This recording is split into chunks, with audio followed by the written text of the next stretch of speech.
Thank you, Mr. Lorry Hughes, for joining Saudi Mining News. It's a pleasure to have us. I'd like to start off by asking what Reward Minerals does and what has been your experience so far at the FMF this year. Yeah, so this is my second time at the FMF. I must say this conference has grown dramatically in those since 2023 when I first attended. What we're here to do, we're an Australian listed potash development company. We have patented technology to economically recover sulfate of potash from solar seawater salt producers and using the material that they reject and throw back in the sea. And what is your expansion plans in the Middle East and Asia overall?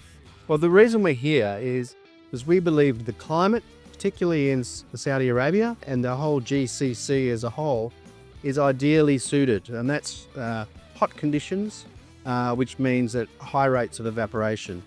Add into there also the generally low rates of rainfall.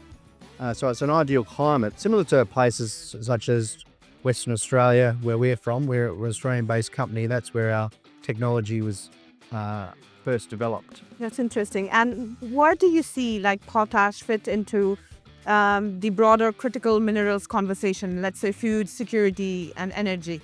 Well, it's food security. So potash, particularly potassium sulfate, is one of the three critical fertilizers. You have, and let's look at the Kingdom of Saudi Arabia for a moment. They produce a lot of phosphate, a lot of nitrogen-based fertilizers. They don't have any potassium. So they import 100% of their potassium sulfate needs for agriculture. Interesting. And what are your, top 2 to 3 priorities for scaling Reward Minerals in, let's say, between now and 2030?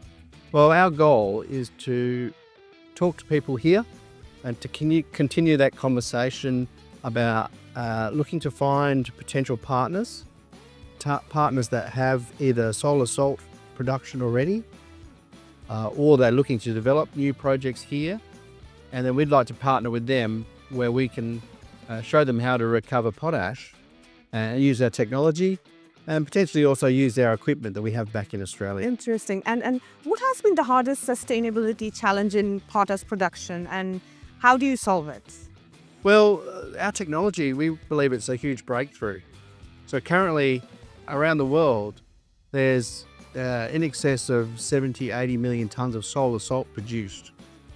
Not one of those operations is producing any decent amounts of sulfate of potash from that.